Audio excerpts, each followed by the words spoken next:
Thank you. Thank you. Welcome. My name is Craig Rainey. They call me the Renaissance Man.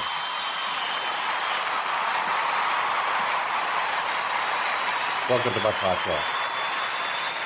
Let's see if we get started.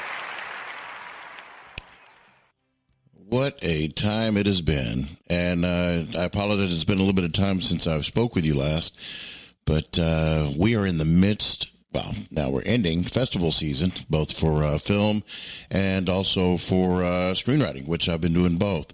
And I've won a lot of awards. Thank you. I'm so grateful and so lucky. I wanted to share that with you and give you some updates on some of the novels I've got coming out and where I am in the writing. And life is really good, and I hope it is for you too. Before I get into the good news and the update, first off, thank you. I appreciate you spending a little bit of time catching up with me. And there are a lot of podcasts out there, and there are a lot of very interesting people in the industry. And I really appreciate you tuning in to check out what's going on with me and being a fan. So if you want to get hold of me, well, first off, let me say this. Be sure, and everybody, it's obligatory, be sure that you hit the like, subscribe, or follow button on whatever platform upon which you're listening. Everyone is different, and everyone has a different feature to it. So please, that way you'll know every time that I update, even though it seems like about every other month right now. But I'm going to try to be more prolific than that. If you want to contact me directly, because most of the comments that you can leave on these platforms, they don't typically get to me. I won't get them. They're generally for other listeners or for reviews, that kind of thing. But anyway, if you want to contact me directly, get hold of me by email at craig@craigrainey.com. Very simple, straightforward. I will answer you as quickly as I can, and if it's something noteworthy, which often it is, I'll mention it on the next episode. But yeah, do that for me. Just love to hear from you. Things are good, and I'd like to know that you're being entertained and that you're enjoying it. But anyway, back to it. So in the past 3 months, in fact, I'm going to go back before that. My last episode that I did mentioned that I was in a Western, which was being filmed. We started filming in March. Principal filming went from, I think, through the month of April. And I traveled to a lot of different locations, and I mentioned this in the other podcast, Mescal movie set over in Arizona, where movies like Quick and the Dead with Sharon Stone, Russell Crowe, and Gene Hackman, that was filmed there. Also Tombstone with Val Kilmer and Kurt Russell and those guys. It was there. Outlaw Josie Wales with Clint Eastwood. Part of it was filmed there, and a lot of stuff is filmed there. And it was really fun being there. But we went to a lot of different movie sets throughout Arizona, Texas, New Mexico, and filmed it. But I want to share this with you. When I did this film, I anticipated that it was going to be my swan song. I really didn't think that I was, and I haven't done a whole lot of film work lately, and it's been some time. There was at one point in my career, but not too long ago, I was doing 3 features a year. So I was staying really busy, and I built up, I think I'm at 61 or 62 features for my career, but I was doing that. Well, when I started writing and chasing the author dream, I kind of fell out of it. I've still got an agent, and she stays angry with me more than happy because she wants me to do commercials, and I don't like to do commercials. I'm not beleaguing anybody or talking down to anybody who does do commercials. For me, I have a very focused intent on what I do in the acting world, and number one is it needs to be acting. I've done commercials, and I know the process and been in a lot of them, but it doesn't serve my acting path. And for me, features are my love. And for those of you who know me, and you've heard me say this, it's not about watching it. I don't care to watch myself on the screen or on TV. That's not why I do it. I do it for the process. It serves my soul, my passion in a way that nothing else will. But as I mentioned, once I started getting into the writing, I'd say somewhere in the neighborhood around 2018, 19, I kind of drifted away from acting. And it was something. This is really what I want to do. I want to write. Above all, I'm a storyteller. My medium happens to be the written word, and so that's the direction that I went. I got a call from Brett William Mauser, formerly Ponderous Productions. He now owns Not So Sane Entertainment. And he said, hey, Craig, I'm pulling together some of my veteran actors who worked with me over the years. And I've done 16 films with him. Maybe it's 14 or 15, now 16. But anyway, he said, it's a Western that I'm doing. We did one before in 2010. We did a Bass Reeves movie, which, Bass Reeves is everywhere now because of, I guess, Taylor Sheridan or somebody he's associated with is putting out a Bass Reeves series, which I plan to watch. And anyway, in that one, I played Bob Dozier, the main bad guy in it. Of course, that's what I do. And so in 2010, it came out, and it was called Bass Reeves, and it got distribution, and the distributor called it All Hell to Pay and shelved it, as so many of these indies happen. Whenever another movie is coming out that's similar, a lot of times what these distributors will do is they'll buy up the movie fairly inexpensively, and indie filmmakers fall for this. They'll, $10,000, $25,000, whatever, they'll buy it, and then they'll shelve it so it doesn't get in the way of a movie that's coming out that's got hundreds of millions of dollar budget to it. So, pardon me. Anyway, that's what happened to this movie. And I've got a digital copy. I've got it on DVD, but it has never come out on Amazon or anywhere else because this company shelved it. And Brett, the director, he doesn't have access to that movie, rights to that movie again until sometime in 2025. So it's going to be a while before we see it. So anyway, I'd done the main bad guy in that, and he knew that I do westerns. I also ride. I cowboyed a little bit when I was younger, and so I can ride a horse and whatever, and military background. So whatever, blah blah blah. Anyway, so he said, yeah, I've got this, and I need you to come by the house. We're gonna do an audition. I want to see what role is right for whom, and I want to see the chemistry and everything else. So we went. It was great. We had barbecue and had a few cocktails, and I saw a bunch of actors I hadn't seen in years, and of course the the crew members and production staff and everything else and producers. It was wonderful, great time. So we got together, and then at the end of it, Joey, who is he was on this film. He was associate producer and second AD. He brought a camera out, and so he filmed the auditions, and so we all got into it and doing the different roles and what have you. And at the end of it, we split up and went our separate ways. And then I got a call from Brett a little while later, and he says, look, as I expected, you gave me some good auditions. I'm going to offer you whatever role you want. And I said, man, I really want the role of Walker. And I could talk about the movie now because it's out. Anyway, I'll give you more information. Anyway, so he said, really? Because, Walker's comedic sidekick. I don't, it's not a very big role, and I was kind of expecting you to go one of the bigger ones. And I said, it really speaks to me. This is a good character. I really like it. And he goes, well, okay, that's fine. I know you'll do well on it. So that was the end of that. And anyway, so we went out, we shot the movie, and while we were shooting the movie, this guy Walker, and I'm not going to tell you anything, no spoilers. I'm not going to tell you anything about the movie except for this. As a comedic sidekick, I didn't find him funny. Now, he had funny moments, and there were stuff where you'll laugh, and you still will in the movie. You'll still laugh. But this was a character that was troubled. This is a man, and it's the name of the movie is The Oldest Posse. He's an old guy. He's a former gunfighter that had thrown his life away, lost everything that's important to him. And they don't talk about it in the movie. This is the backstory that you'll never hear, except from me.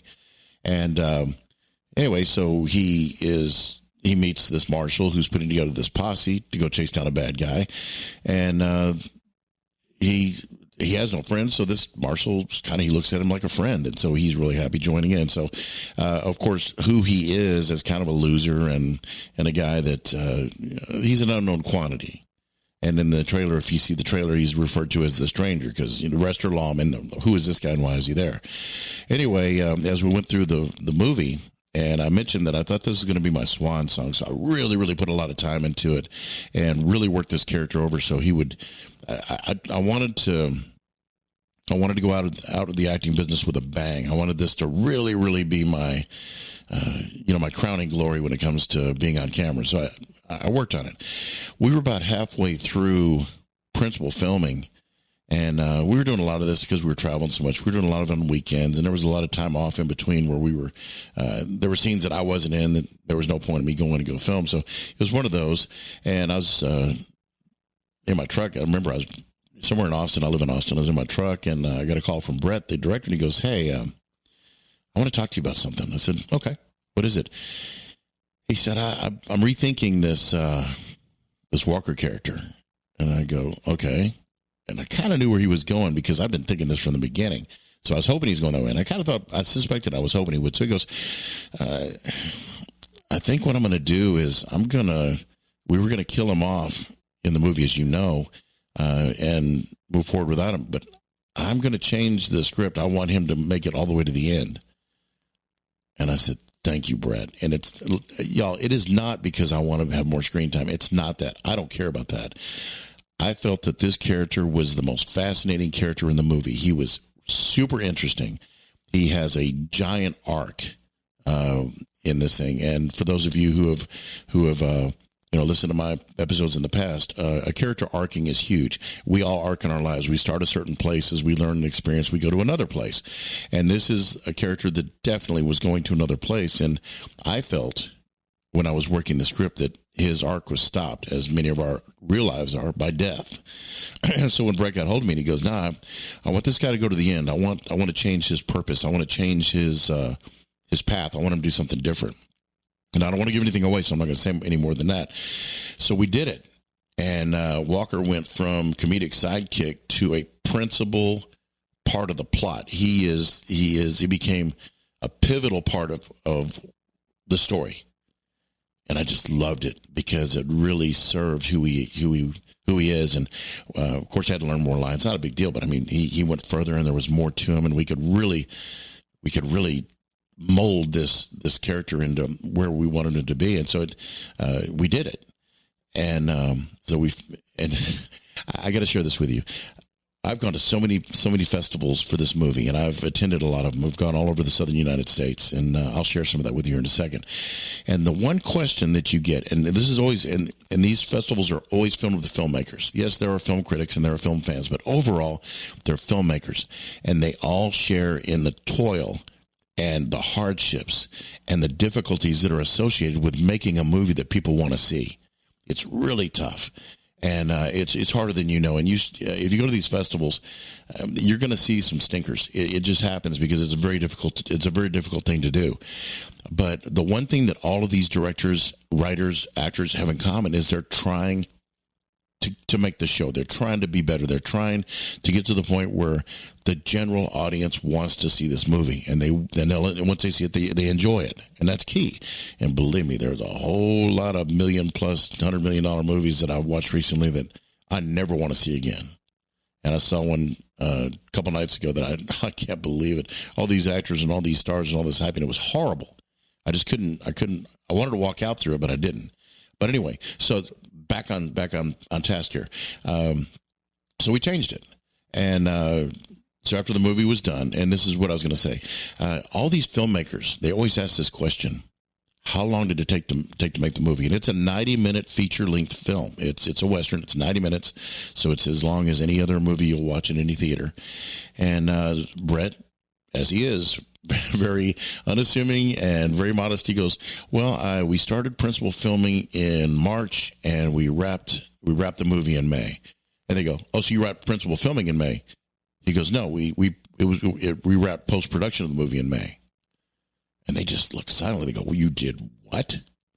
Because they can't believe it. In fact, one of the hosts, they go, "Oh, so you wrapped it in and you just finished the post recently?" Because here we are in November, early mid-November, and we started this thing in March. I have movies that I did 2 years ago that are still in post-production. They haven't come out yet. So it's not uncommon. A year is normal. Anything that you see it was released in 2023 is filmed in 2022. That's just the way it is. But this one, we started in March. It was ready for the big screen at the beginning of May. And this is because Brett William Mauser has to be the most incredibly gifted and skilled editor and post-producer I've ever met. Now, this movie was shot with a crew of two, Brett and Joey, these two guys. And anyway, you've got to see the movie. It's insane that these guys did it. So at these festivals, they all go, so how many are on the crew? Well, just us two. And they were both there. Two guys. Yeah. Well, how did you do the sound? And they did it. How did you do the lighting? They did it. Well, how did you post-produce a movie, do principal filming and pickups and ADR and Foley and everything else, and post-produce this movie? You did the whole thing in about 3 months. How did you do that? Was that March, April, May? Yeah, 3 months. And they go, we just did, and nobody believes it. But I've seen them do it for years. We did 10 features in a 1 year period. 10 full feature films in a 1 year period. They aren't as good as this, but anyways, I've seen them do some pretty incredible things, and I was there for it, so I can vouch that's what's happening. And we chronicled this thing on the podcast. So you'll say when I first started talking about that I got cast for it to the time that we finished it, and I talked about it. It's on the same timeline. So anyway, let's get back to it. So we screened this movie at several film festivals, and the first one that I went to, because there was a couple others, there was one in Spain that picked it up, and I'm pretty sure he won an award on that movie. I don't know. I didn't hear much about it. I was looking at going to Spain for it, but it wasn't working with my schedule. So the first one we went to was in Muskogee, Oklahoma. It was the Bass Reeves Bell Star Film Festival, and what a great time. Great town. You got to visit it sometime. And we had fun. Decent hotels, casinos in town. We had fun. And anyway, so that one it won Best Western. Audience the audience voted it the best movie there. Oh, by the way, I almost forgot to mention, yours truly, I won Best Actor in a Feature Film. Hey, I've been nominated a few times, actually won one. And so it's if you ever get on my Facebook page, it's on there. It's anyway, but so I won one. So the back, let me back up a little bit. The thing is, I worked so hard on this film and on this role and really brought it. A lot of times, and for those of you who have done any acting, you know that the preparation that you do off camera sometimes doesn't make it on camera. And I've done that. I've fallen victim to that. This one it did. Everything, bad or good, whatever you think of this role, that's the best I can do. And that's all I can bring is just the best I can do. And that was, it was good enough that I won Best Actor on that one, so I'm happy with it. We went to, and I limited myself only to 3 festivals in this. So the next one we went to was, I believe it was The Wild Bunch, which was in Tucson, Arizona. And it won... I think it won Best Western there, Best Picture. And then, I went to 4, sorry. And then the next one we went to was the one in Phoenix, which was the same weekend. And and also Wild Bunch, we won Best Ensemble Cast. And anyway, so the one in Phoenix, I'm not sure it won anything. I know there were some nominations. I'm not sure if it won anything. It might have, but I don't think so. And then we went to Hyco, to the Billy the Kid Festival in Hyco, Texas. And at that time, I had a chance to meet Barry Corbin, the actor who just appeared in Killers of the Flower Moon. He was was he Undertaker there maybe? I'm not sure what he played there, but he was also in Lonesome Dove, War Games with Matthew Broderick back in the day. You've seen him. He's a wonderful, wonderful actor. Just, he's probably done 200-something films.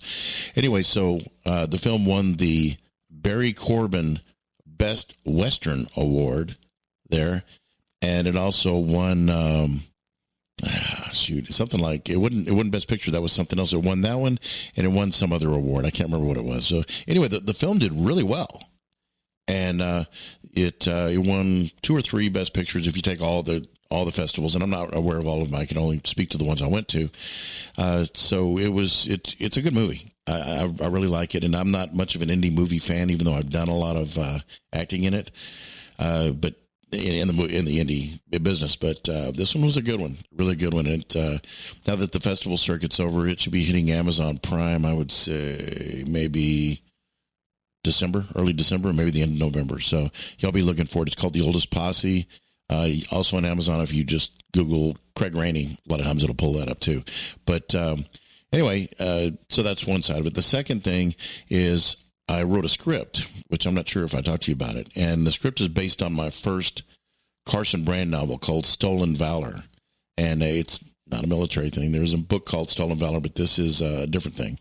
And anyway, so I submitted it to several festivals as well. And pardon me. So I've got a copy here in front of me, and I just wanted to share this with you. I'm very proud to say that at the Action Thriller Crime Adventure Film Festival, and I'm not sure where that was, but anyway, it won Best Screenplay for 2023. It also won Best Script on the Top Script Awards out of California, and it is a finalist now in the Los Angeles Cinema Festival of Hollywood 2023. They haven't announced the winners yet. That'll be in January. And then it was a quarterfinalist at the Atlanta Screenplay Awards. It didn't win. They've announced the winners there, and it didn't win, but it placed.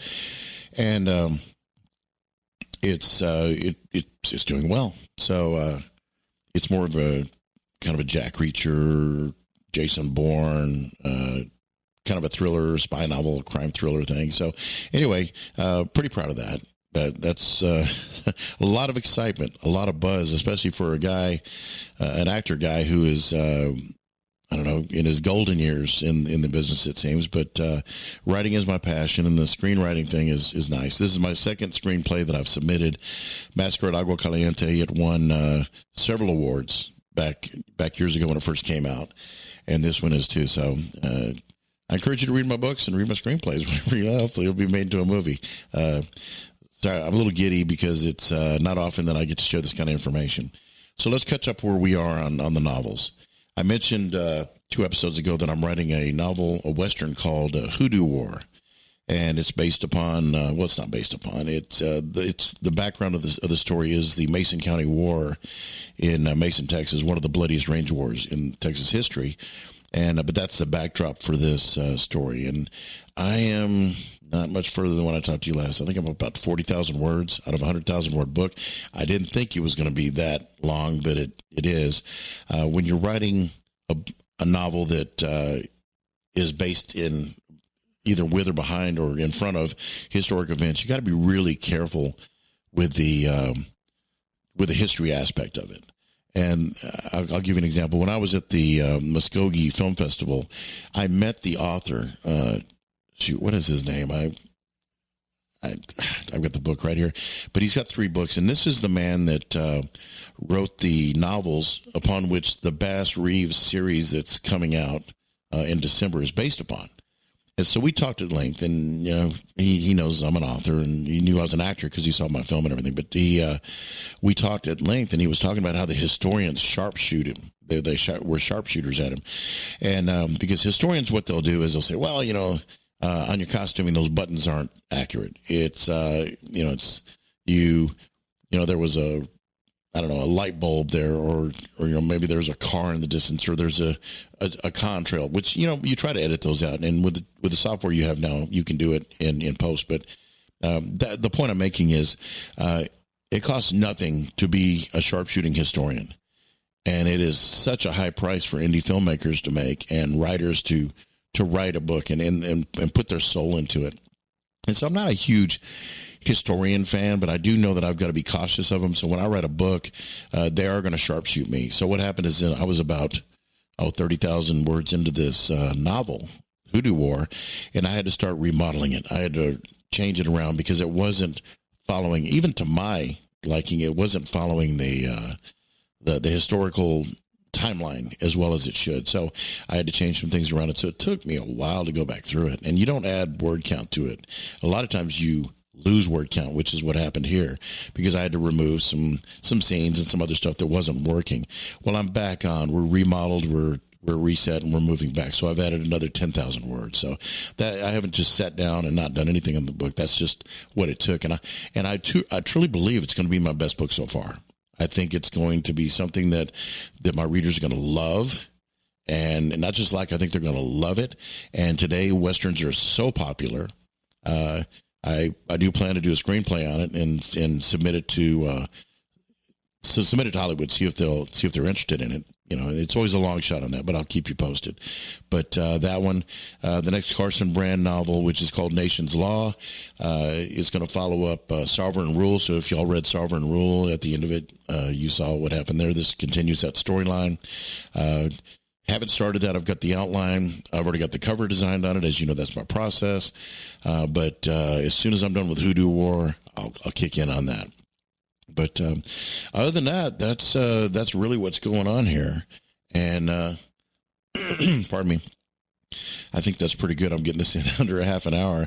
And I apologize. It's not that you do or do not have the time. I don't want to waste your time, but I've got to get out of here pretty quick and do something. But I wanted to chat with you while I had a moment and a mic available.